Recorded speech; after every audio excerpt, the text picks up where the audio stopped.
Welcome back, everyone, to Pontos, Fathom, Hobbies. This is Season 18, Time of Legends, Joan of Arc.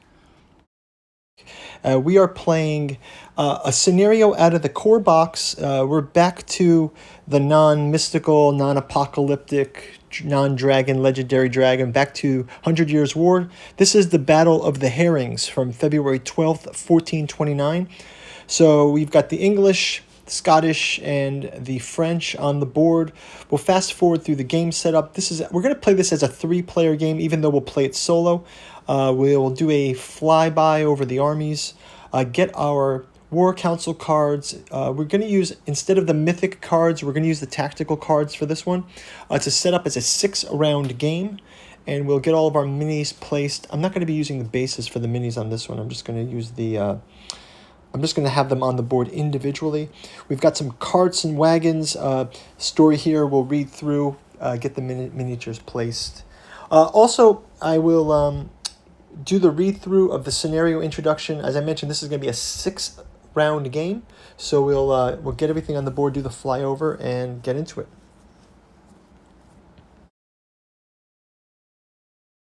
So we've been playing a lot of the recent adventures, like I mentioned, which were some of the more mythic sides. So as you guys know, Joan of Arc has a mythic mode and a sort of a historical mode.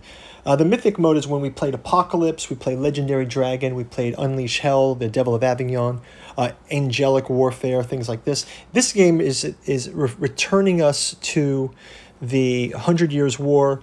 After the Battle of Herrings, we'll move into games like the Garrison of St. Loup, May 5th, 1429, the Battle of Patay, June 18th, 1429, and then Troyes by Faith. Joan of Arc returns after freeing Orleans to escort the Dauphin to Rennes for his coronation from July 4th, 1429. So we'll get into those. This is the first sort of a series of historical ones. We're getting back to the roots of the game. So let's do a quick flyover of the minis. We'll look at the forces, and we'll jump into gameplay. So we've got the English and their herring carts. They're heading off to the city.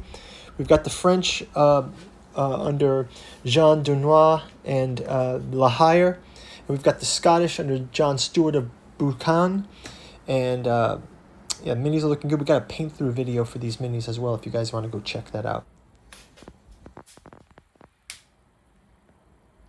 Okay, so we got the miniatures set up on the board. Let's finish setting up Season 18 setup round here. We'll walk through the scenario and make sure we got all of the characters set up. Their intrigue cards, main character cards. We've got the minis all on the board. We just did that mini flyover. I've already placed the appropriate decks out there. So it's going to be a 6-round turn. We're using the legend decks from this, and those are already set up to the top. We've got 3 fractions here. Let's read through the Battle of Herrings. It's February 12th, 1429. The siege of Orleans is at its peak. Christian Lent is coming up, and every Christian has to eat fish. John Falstaff leads a convoy of 300 herring-filled wagons to bring to his troops. So here's the wagons down below. Let's see the wagon close up. There's a paint-through video, a massive Joan of Arc paint-through video. And I also have done many Joan of Arc paint-through videos if you guys want to go check those out. But these are herring-filled Lenten, Christian Lent fish wagons filled with herrings. The French decide to try to ambush the supply convoy. Jean de Dunois and John Stewart run in ahead as scouts, followed shortly after by Charles I, the Duke of Bourbon and Auvergne. The latter gets spotted by the English, who sets up their defenses. They circle themselves with their wagons and plant down some stakes while praying. They are only 15,000, facing thousands of French warriors, accompanied by 400 Scottish men. Charles de Bourbon, the cautious tactician, starts bombarding the wagons. The French and Scottish leaders want to charge headlong through, one on foot, the other on horseback. Suddenly, the Scottish infantry runs in without warning their allies. So here we've got John Stewart player. We've got John Stewart. We've got the English player with John Falstaff and Simon Morier. We've got the Jean de Dunois player. and we've got the Charles de Bourbon player. So that's the special rule. So victory conditions here, it says, Dunois' army wins if at least one English character and 5 English units are destroyed or disrupted while Jean de Dunois is still in the game. John Stuart's army wins if both English wagons are destroyed while John Stuart is still in the game. The English army wins if either of these 3 conditions are met. 8 units, French and or Scottish, are destroyed or disrupted. Both French armies win during the same round, or no army has won by the end of the 6th round. So we have a note here. It says, historically, this battle was a disaster for the French army. The Scottish forces went so far ahead that they got isolated, counterattacked by the English, and got utterly slaughtered. The French knight with La Hire and Ponton de Xaintrailles tried to save them, but they had to turn away and were faced with uselessness of their cavalry against the weapons. So let's show you. This is La Hire here, and here's one of our mounted knights as well. So we have got these guys here. Like I mentioned, you can go check out the mini painting videos.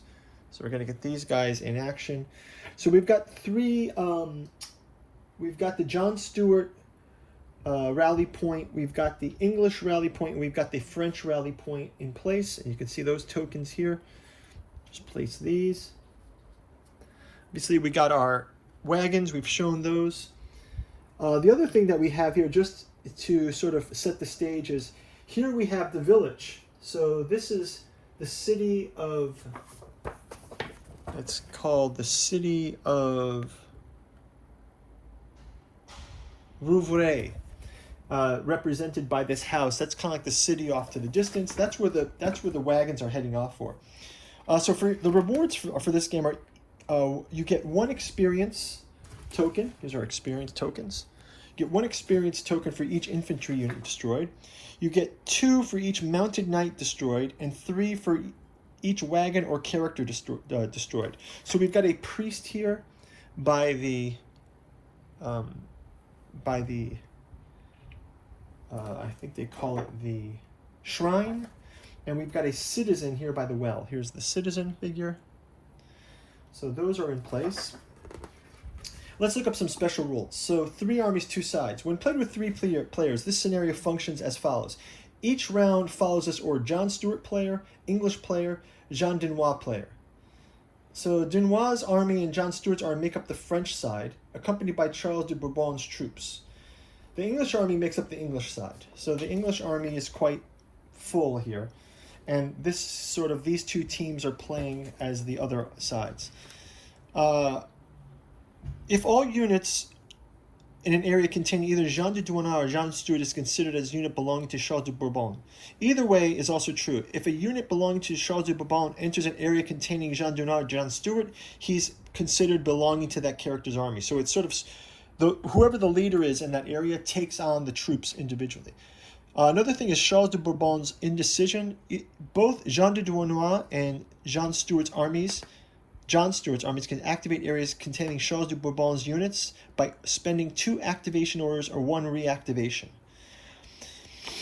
We can also do circling wagons. So the circling wagons cannot move during the scenario. A wagon is destroyed if it suffers a if it suffers any wound. Basically, a wagon is destroyed.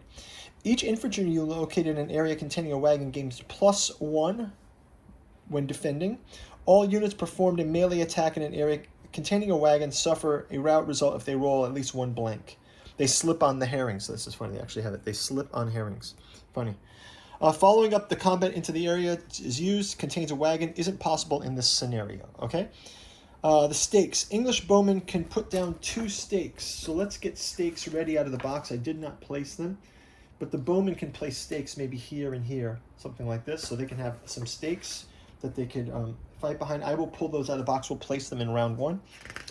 And lastly, English side can play 1 interrupt per French player turn. Okay, so let's set up our pre-existing conditions here. So we'll start out with John Stuart has got the first player, and here's his card, John Stuart.